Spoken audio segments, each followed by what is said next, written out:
Comes a time when the blind man takes your hand, says, don't you see? You gotta make it somehow. On the dreams you still believe, don't give it up. Got an empty cup that only love can fill.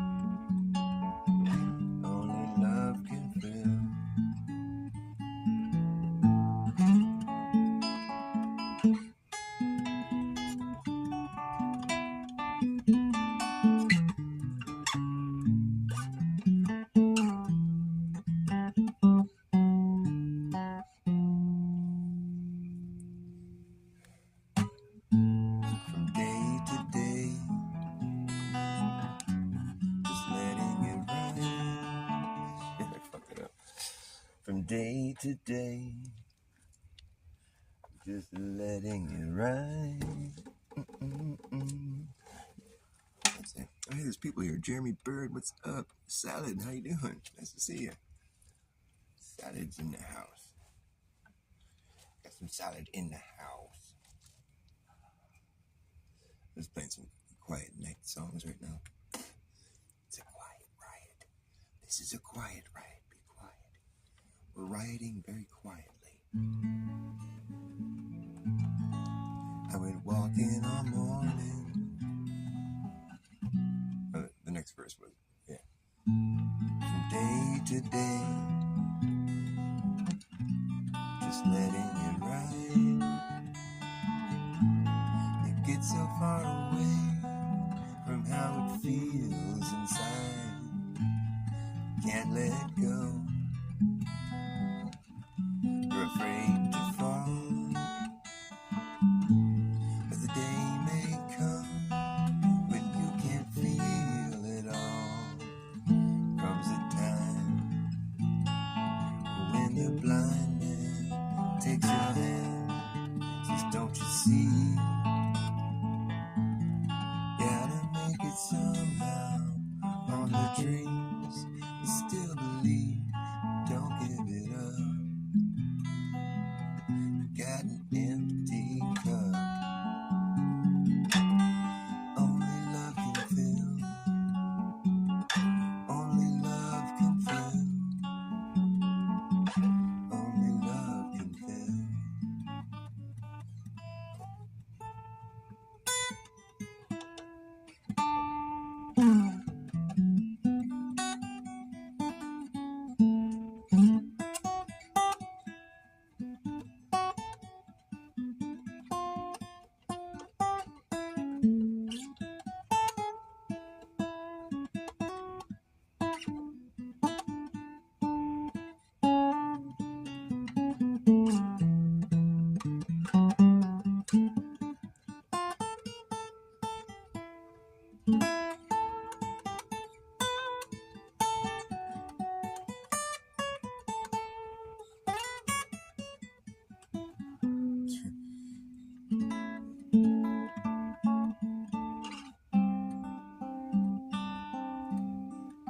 Mr. Super Sidewinder, nice to see you, my friend.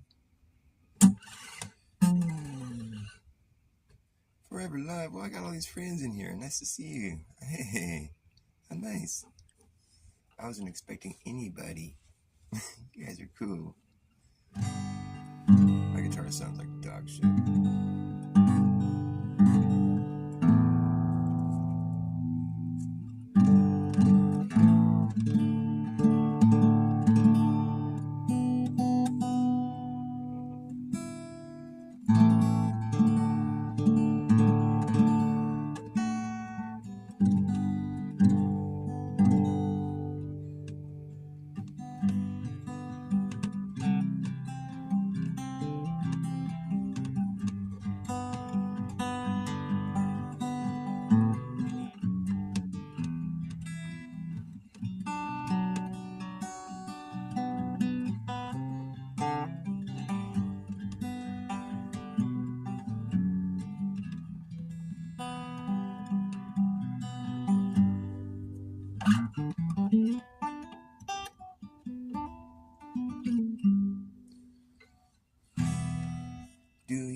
said, ma'am, that's who I am. Who are you?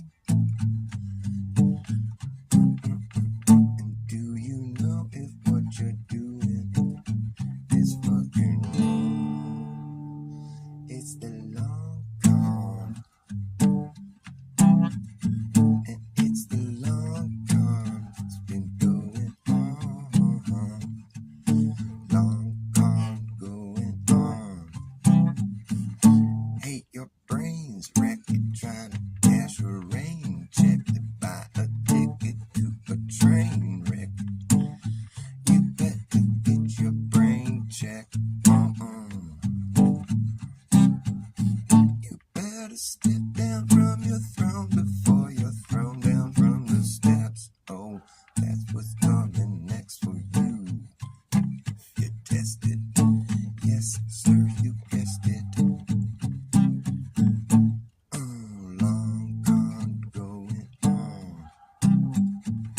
There is a long con going on. Oh man, I just like it's whatever. Hey, Jim Anus, how come everybody's here all of a sudden? Well, there must be a really boring night on YouTube. Sorry to like bash myself. It's like I'm feeling like I gotta be all quiet because everybody's all sleeping around. All these sleeping people. Sleeping in more ways than one.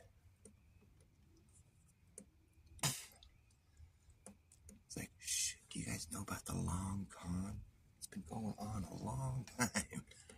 They're conning you senseless with their condescending consensus. It's a consensus been rigged against us. It's not even a consensus. It's just a con of your senses. They've conned your senses. They're conning you senseless. Do you have any senses to sense this?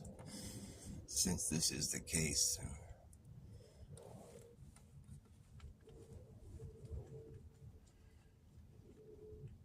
there was one other really quiet song that I thought might be good for this late night jam. Me and the crickets. I know we got Hello Legends. Hello Legend just strolled into the Dr. Bass Saloon late night. Let's see if I got any fun, exciting messages for people that happen to tune into this here channel. I started a channel called The Channel Channel, and right now it's sitting at 0 subs. I'm going to try to keep it at a low sub count. But what I want to do on the Channel Channel is just spew a bunch of just wackadoodle shit. It's just like, you know, like somebody channeling. Just strictly just wackadoodle. Like you're going to tune into that channel and you're going to be like, oh my goodness, what did I just stumble into? But it's going to be like, you know, like patterns in the chaos, like just random channeling that I do. And I write it down usually so I don't forget it. Sometimes I'll do it into a recorder, you know, but typically I write it down.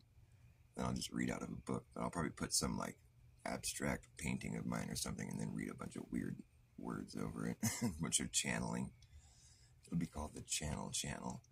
And you'll tune into the Channel Channel to sort of get like, sort of reset, reboot your mind, you know, just kind of put a bunch of weird imagery and thoughts in your mind.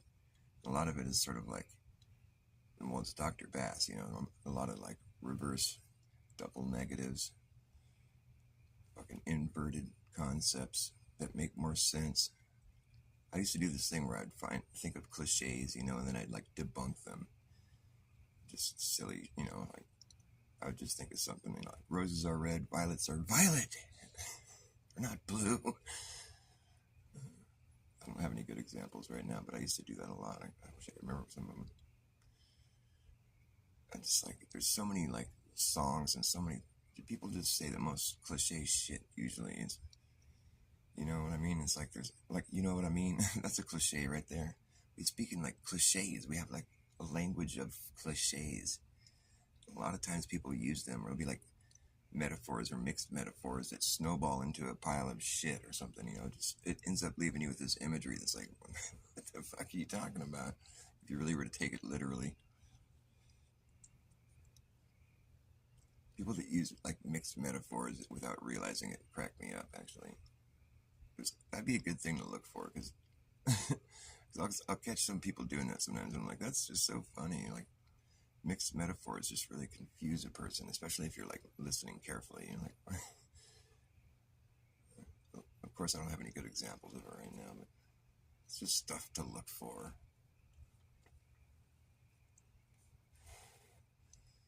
There's a song I was thinking about just now, but what was it? Playing that song. I don't sneak around, but I wear sneakers. I don't vote 'cause I don't need a leader. You shouldn't need a leader either. I think all government employees should not get paid. I don't think it should be a paying job, because that way, well, it'll remove any like corruption. It's like such a simple way to fix the corruption in the government. Only people that are going to be working in the government at that point are people that care about the job, that have their life together enough to where they can spare the time to like focus on what the job entails. They don't need to get paid for their service to the society and to the public. That's what the government's supposed to be. It's supposed to be by the people. And like, I don't remember anything where it said the people pay these people like more money than they're making for these people to be like standing there like celebrities, making choices and decisions that have no reflection of what the people actually wanted. Yeah, let's give a bunch of money to Israel and they can go bomb a bunch of people. Yeah, nobody really wants that, but that's what they stand up there talking about. We're going to give this many $1 billion to Israel, and what? We've gotten so used to just watching our money get pissed away to things that none of us would ever think to contribute to. Know what I mean, man? So I don't think they should get paid for their job, especially when they're doing such a lousy one.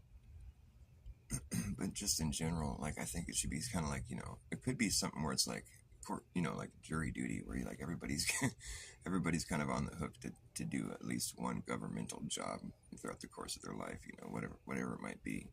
It's like a draw of the hat. Like, I could be president next week, just for a month or whatever. Now, there'd be too much training involved. That'd be kind of difficult.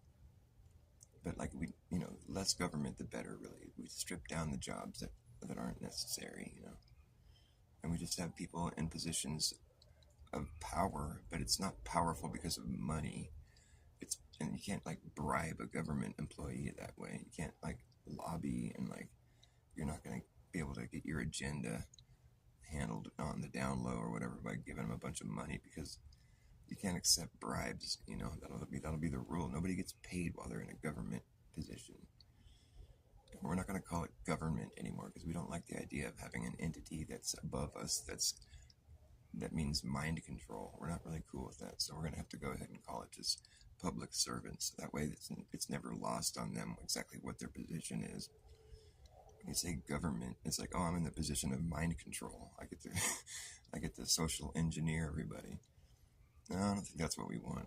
I don't think that's what a freedom-loving people really desire, to have a government, to have a mind control. No, I don't think we need that. I think we control our own minds. I think that's what God would like. I don't think God would say, hey, we need a mind control to rule over you. No, he gave us free will. Why would he want us to be mind controlled? He, she, whatever, I don't know. God isn't really a person, in my opinion. It's more like it's just consciousness itself, maybe. People that say they talk to God, well, they're just listening to their gut feeling, it's like, that's what I do when I talk with God. I just, when I pray, or when I'm like really checking in with myself, the truth, it resides way down there underneath all these other filters that come in the way. Like, sometimes your gut feeling will be telling you something you don't really want to hear, it kind of goes against what you wanted, but like, you'll find out later that gut feeling was dead on every time. I mean, it's like, we all know what the right thing to do is. It's deep down there inside of us. We all know, like, for instance, that the government employees shouldn't be like paid. It shouldn't be like a paying job. If you're a public servant, I mean, there could be things that would, you could generate, money, but it wouldn't be for your own pocket necessarily. Like if you did some work that wasn't, that wasn't what the, but that would be different, you'd be doing different work. But when it comes to just managing, whatever it is, what is the government? I mean, there's like clerical work, or like we have to, what has the government done for you lately? Seems like all the government ever does is just kind of like meddle in all media and fucking stifle fucking freedom, really. It's all it's really doing. It's encroaching.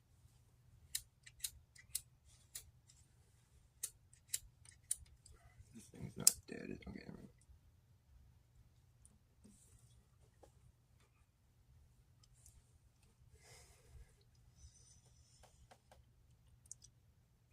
I think it would be cool if there was like say for instance, the courtroom, like every position in the courtroom, I guess the judge has to be somebody that you can, has to be somebody that can understand, complex situations and is capable of like, see, that's not even how they operate anymore. They have all these penal codes, and it's all this penal punishment, prosecutor, people versus the plaintiff, the perpetrator, and the probationary program that puts you in prison and parole, and the people versus the person. You have to cop a plea, and it's just all this negative P business. Why is it all P? What's this P all about? The people versus you. It's like I thought we were the people. No, it's the people versus me. That's fucked. Like the district attorney, it's like I'm the people. I'm the voice of the people. I'm one of those people.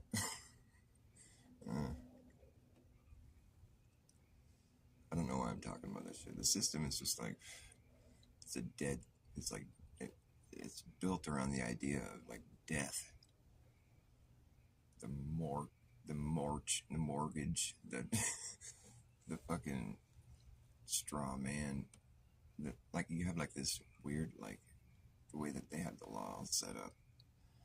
You have like this, there's a living entity that you are, but you also have like a non-living entity that's like your name spelled in all caps. Have you guys dug into that shit?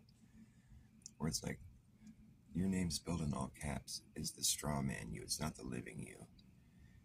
But they ask you if that's who you identify as. Is this you? Is this your name on the paper here? And you'll be like, yes. And then at that point, they can give whatever punishment they want to give to you, but they give it to the straw man. But you've already identified as a straw man there in court. And he said, yes, that's me.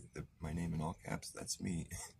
So then you have to go and act out whatever it is they demanded. But if you just said, hey, no, that's not how I spell my name. I spell my name with one capital letter at the beginning, and then the rest of it's lowercase. So go ahead and fix that, and then we'll just carry on with this court proceeding. Until you throw a monkey wrench and everything. I wonder what would happen if you did that. That'd be funny. Like, oh, this guy knows something. Oh, man. We're not going to fix it for you. You're just going to have to go ahead and identify as that thing. That all caps. I mean, do you guys think it's weird that all our Capitol buildings are like this Romanesque, like, classical architecture? It's like this brilliant fucking masonry. It's just so much work was poured into these buildings. I mean, there was a real, like, there was a real effort put towards making the government just seem so, like, godlike, It's just like these palaces with like these statues of fallen angels and fucking it's all this like it's so intense and so much work was put into like making it like this so imposing, it's just like this, it seems like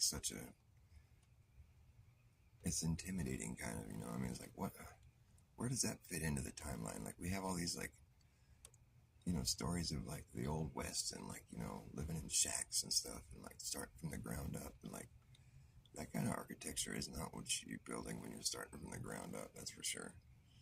You're not thinking like that as like a young society. We need to build a fucking domed palace with like, you know, flying buttresses and I mean, what the fuck, dude? It just seems so weird. Like, I just feel like I missed a bunch of information, like while we were learning about history and the way they teach you about things. They kind of gloss over all that. I guess there was the Gilded Age or whatever.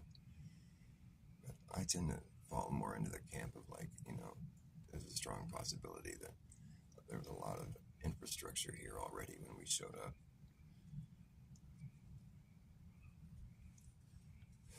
It does seem like a difficult thing to cover up, really. But on the other hand, I mean, if you're in control of all the information that everybody gets,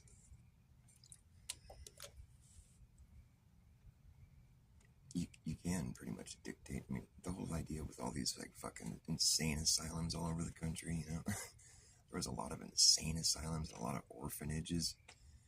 Is that what you see when in a young society? You see a bunch of fucking loony bins that are like these huge, massive, gothic like castles, and then a bunch of like orphanages everywhere. There's thousands of tens of hundreds of thousands of orphans being shipped around the country all over the place and being purchased by other farmers. What the fuck? That's not, you wouldn't get, that would never occur to somebody as being like how a young society starts off. There wouldn't be so many homeless kids, you know, without families. That's just, there's something that reeks so terribly wrong about that whole narrative. And I don't know what their excuse for, oh, it's just like destitute families, and it doesn't mean they just leave their kids to, I don't know, I don't think that's what was going on. I think there was something else going on that's just like way more, just like that would throw the average person for a major loop, you know. Like we've already pondered the idea of like perhaps they were just trying to repopulate the place. But I mean, perhaps we're all just descendants from orphans. We all came from formless orphans that arrived here on the World Fair orphan train. That's our orphan ancestry from which we all came. Have you ever seen a formless orphan? I don't think formless orphans exist anymore. These days, if you're an orphan, you gotta be on the orphan list. And you can't get on the orphan list until you fill out your orphan forms. And while you're filling out your forms, they'll form you an orphan family for you to fit in.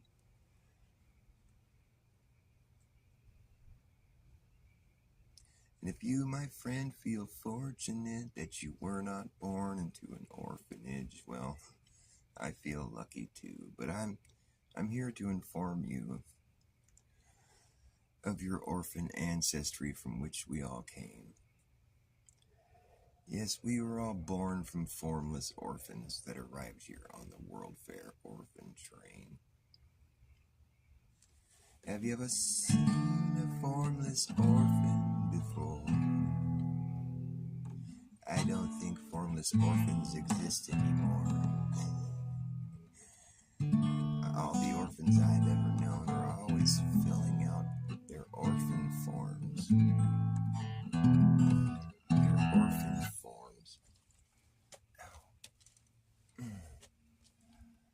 I mean, it seems like it wasn't just our country either. There was orphans being shipped over here from Europe too. There was mad orphans going on back in the day. What's that all about? You guys have any thoughts on that? But that's something that Karen B would just be like, oh, you guys and your Tartaria bullshit. She's so pissed.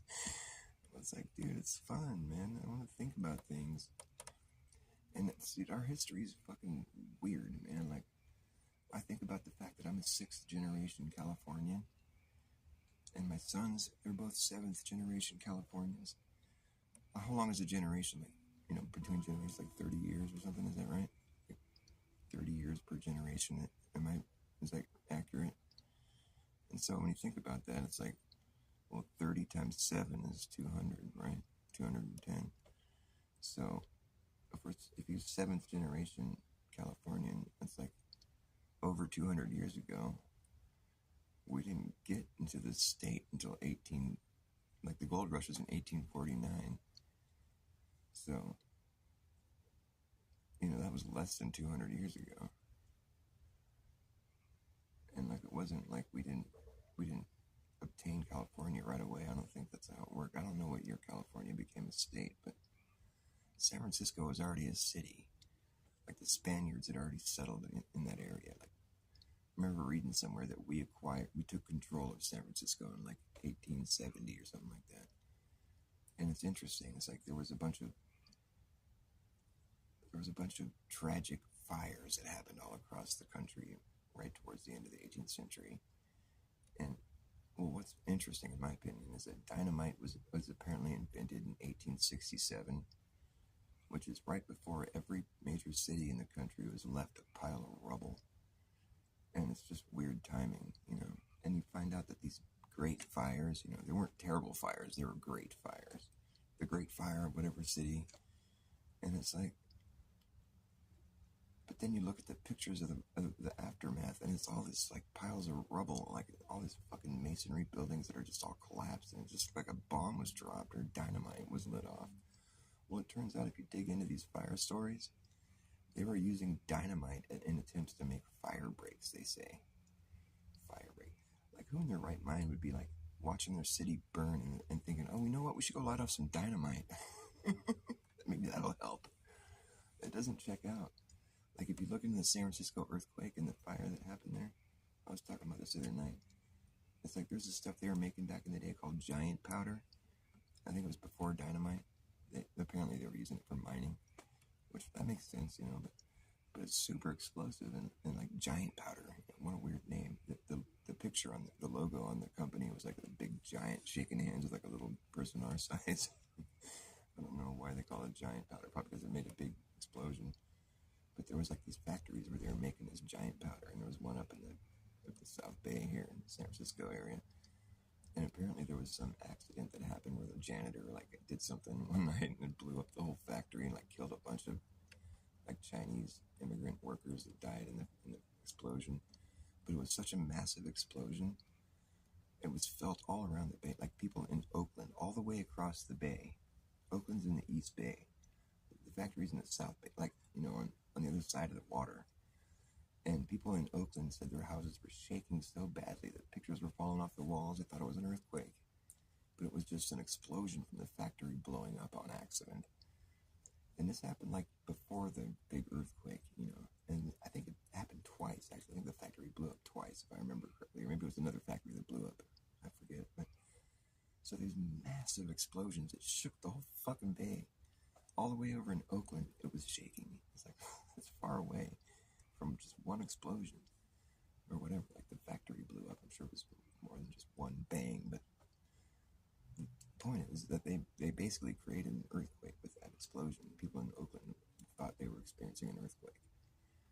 Okay, so they take note. Well, that explosion caused the whole area to shake, like an earthquake. It wasn't long after that the great earthquake of San Francisco occurred, and then the corresponding fire. But here's what's up with the great earthquake of San Francisco, is that apparently people didn't have earthquake insurance at that point in time. However, they did have fire insurance. So people were going around lighting places on fire on purpose. I even heard accounts of the military coming through lighting places up, each door to door, lighting places on fire. And that's where I first read about the dynamite being used as a fire break. But it didn't work. They even said so much as like, we used dynamite as an attempt to blow up these buildings to create a fire break. But it didn't work. It just created more destruction and fire. But, did that stop them? No, they kept... Fucking give me a break. If there was a big earthquake and then fire, like, that's traumatizing shit, man. Nobody in their right mind is going to think, hey, I know, let's go light off a bunch of dynamite right now.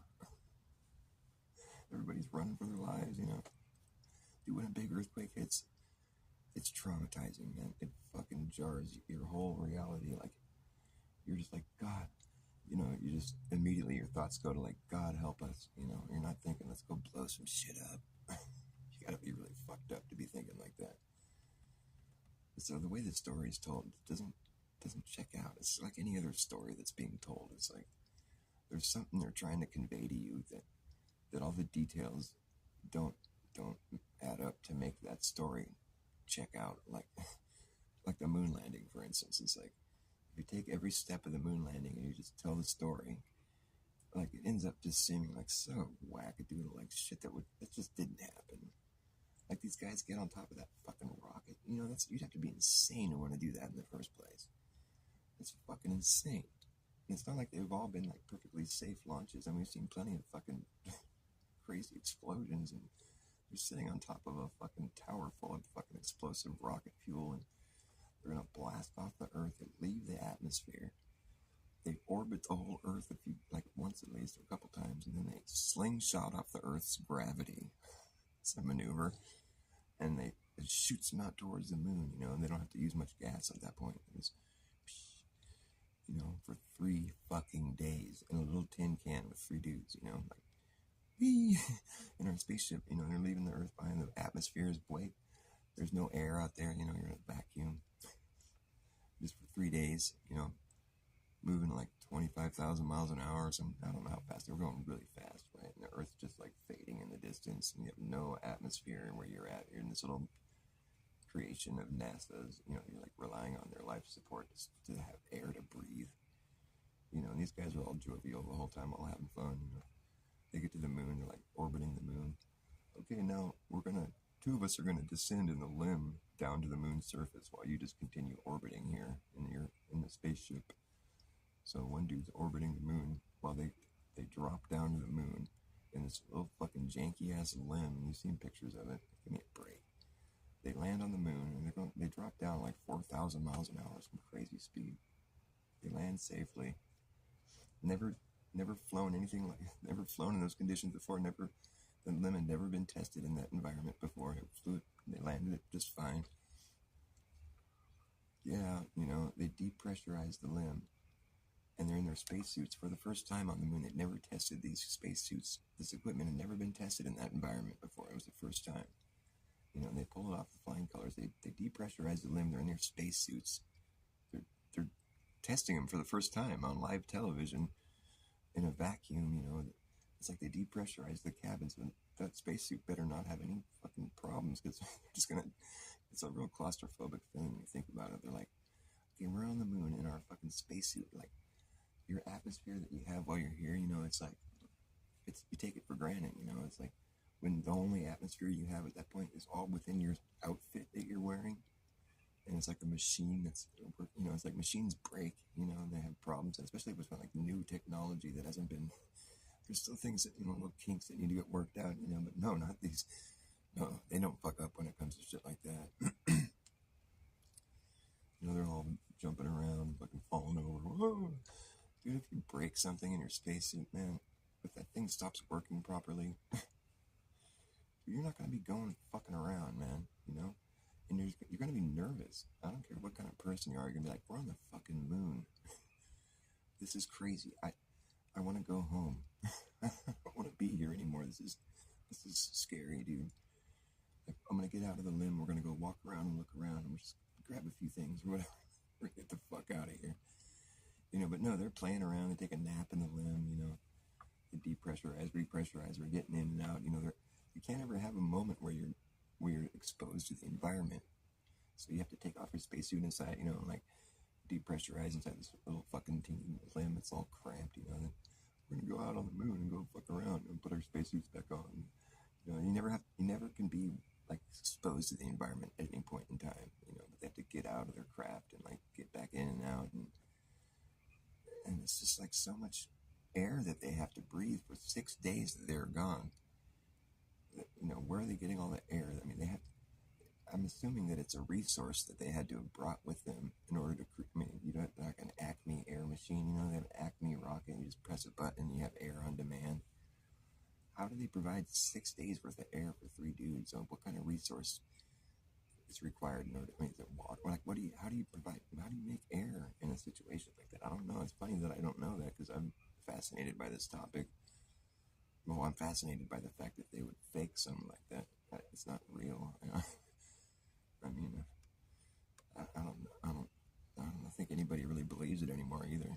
It's funny. I think the average average person these days doesn't believe it.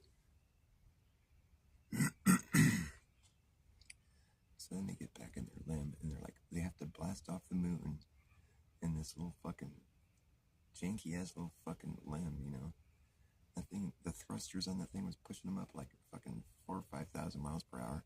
They're coming up from the moon, and this orbiter's orbiting the moon laterally while they're coming up, you know, vertically, and he's moving horizontally compared to them. So they got a rendezvous, you know, they're coming up, and they got to meet, and then the orbiter's got to open up and bring them in. He's got to depressurize the cabin or whatever.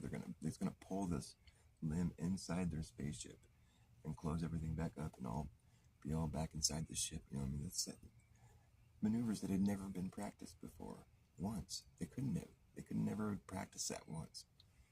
But they simulated it apparently, like they knew how it was going to be.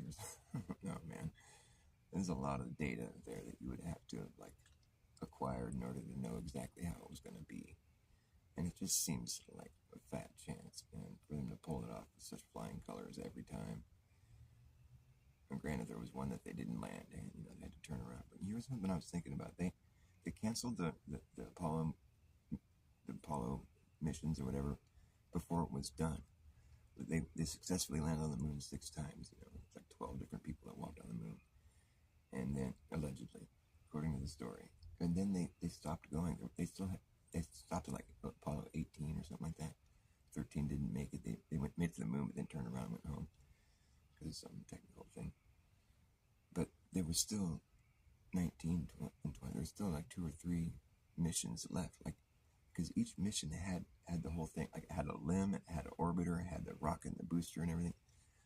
Each mission had all of those, you know, all of those parts of the mission. You know, it had a separate limb, and they had several different limbs and several different orbiters. Because by the time they get back to the Earth, you know, and they drop into the atmosphere, they've destroyed the technology. You know what I mean? It's like all that's left at that point is this little pod that lands in the ocean. That's all that's left out of the whole fucking package, you know. And so they have to, when they go again, they have to use all new stuff. They built that many different ones, you know what I'm saying?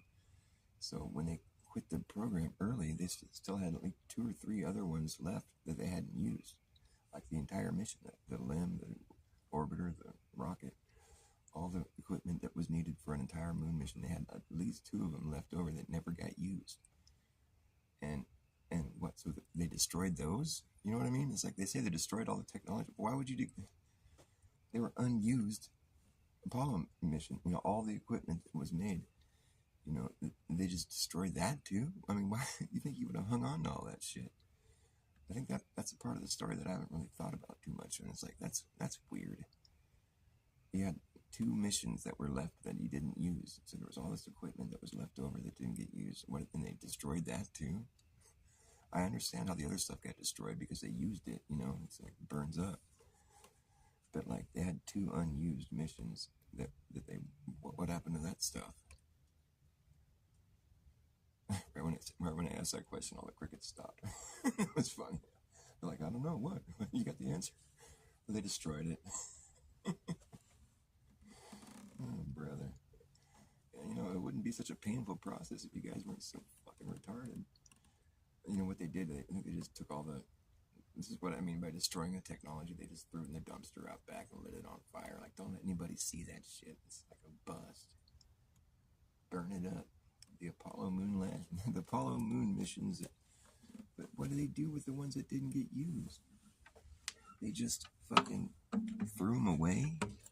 I don't remember hearing any story about what the fuck happened to the unused Apollo missions. I mean, I do understand that they didn't use them all. It was like they quit, I think, at 18. Well, they went 6 times successfully. Apollo 8, was that the one that first landed? Is it, or Apollo 11? Why was that the first one? Why didn't they start with number 1? I gotta look into that more. But there was 6 successful missions, and they went 7 times. One of them didn't land. So I think it was. For some reason I'm thinking it was Apollo 11. That was the first one that landed. So that would make there's 7 more after that. So Or maybe it was Apollo 8 that landed first. Do you guys know the answer to that? Yeah, drink your own pee and lie.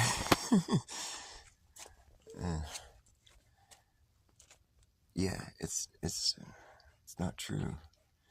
And that's the thing. I mean, like, even if all the globe math works out, like how Jaron says it does, it's like, well, I don't think the map checks out the way he says it does, because I'm of the opinion that the bigger piece of property, the bigger the perimeter around it. And so and you can go from there out. Like, that's what's going to happen. You're going to have it. The bigger the area, the bigger the perimeter around it. And that's just a fact. It's a rule that everybody understands when you're talking property on the ground. You're buying land, for instance. I'm just using that for an example so you can envision what I'm talking about. This, the bigger the perimeter, the bigger the area within it, and it just expands outward. Like, you're always going to find that, like, the bigger the property, the bigger the perimeter. You'll never get a different result. And it just goes like that indefinitely until you run out of room. At that point when you run out of room, that perimeter, right before you run out of room, is going to have the entire fucking known world within it. It's going to be a big perimeter. You're not going to see anything different than that. Like, when you start moving outward and, like, acquiring more space within your perimeter, it just gets wider and wider and wider. I'm of the opinion that you could make a perimeter around the entire fucking known world. Why wouldn't you be able to? That doesn't make sense that you wouldn't be able to do that. That just seems like logic to me. If that's not possible, then that's where I have to depart from reality in order to like believe it. Because of globe model, the biggest circumference you can draw on the face of the earth is only circling half the earth. The median is the biggest circumference you can draw on the earth. I can't swallow that. I can't, like, be okay with that. That doesn't make sense to me. I mean, it makes sense if Earth is a globe, but that's not how you prove Earth to be a globe, by saying that it's a globe. What I'm saying is that there's certain things that would have to happen if we lived on a globe that nobody really would expect. So nobody really thinks of it in that way. Everybody thinks of the Earth as being a flat plane. And that's why I'm designing my game that I'm designing, which is like, I want it to be like a covert flat earther game that you play with your glober friends, or just normal friends that aren't flat earthers, where it's like, I think it'd be better if it took place on a computer, where it's like, there'd be some program some software that's designed, whereas we have like an AI bot that's helping you, and you start wherever you want to start. It's like you're going to build an empire, and you take turns with the people you're playing with. Each person like rolls a dice or whatever, and you get a certain score, and so you start off with like a perimeter, like a circumference, where it's like, this is a piece of property. We're starting in my backyard in California. And then the next person rolls, they get a turn, and they get a score, and they can walk that many paces away from the perimeter that was drawn, and then make a new perimeter around the outside of the old one. And then that's their property. And then the next person takes a turn, they get a score, and they can walk however many paces away from the last perimeter that was drawn, and then they make their own. And so it's about acquiring rings, and each person rolls, and they get a certain score. So each person's ring that they make is going to be according to what they scored, and then just according to like the size, because the rings are growing exponentially every time you take a turn. So it's like the people's scores are going to be growing rapidly the further into the game you get. But I want it to be where you have to where there's like an AI bot that takes place on the ground in real life. So you're going to be going across, you're going to be passing over each little different part of the world and you have to take all this data as you're going around the circle. And the further into the game you get, the more data you have to take as you go all the way around. And I want it to be real life, like measurements. Like we're going over Pakistan, we're going over India, coming all the way back around. And you take all the data down, and how much property you acquired during that turn.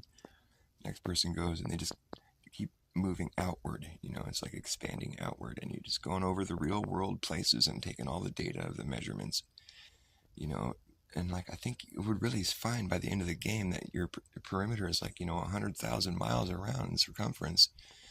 And I don't think at any point in the game anybody is going to expect that perimeter to be smaller.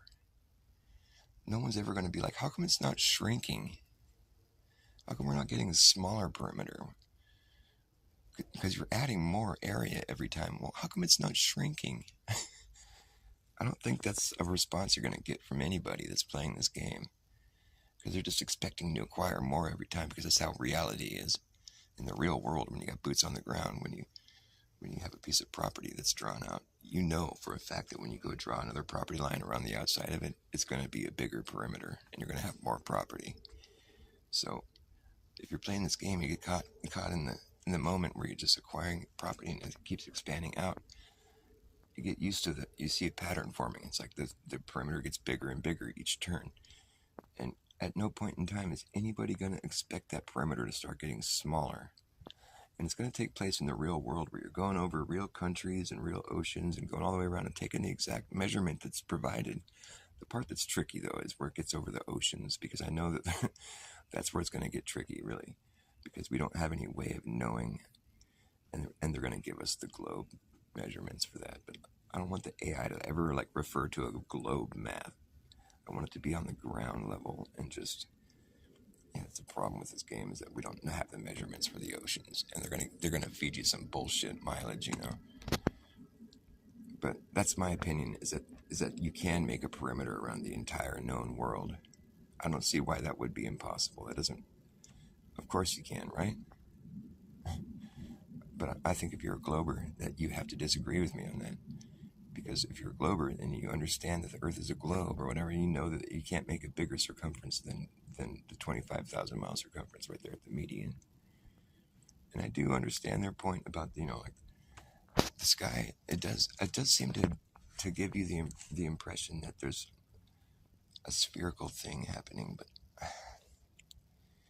and I've been really paying a lot of attention to, because here we have the reason.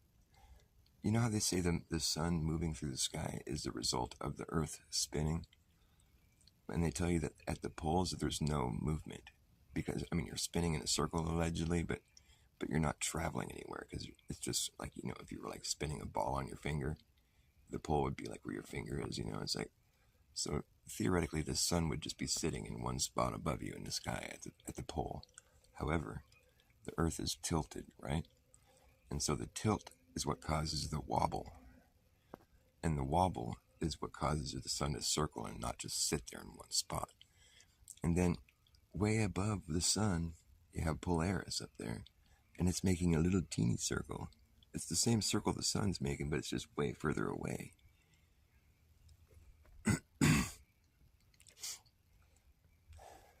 It's just so trippy to try to think this all through. In the analemma is kind of like a profile image of this wobble that I'm talking, the tilt.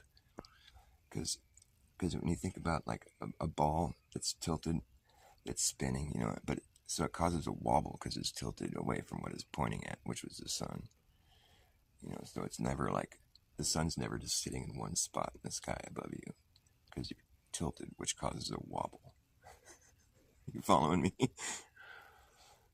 But that's such a delicate balance. That doesn't make sense that we would have been carrying on in this way for billions of years without anything ever changing, and without the view ever changing, traveling this vast distance and nothing ever changes. It doesn't make any sense.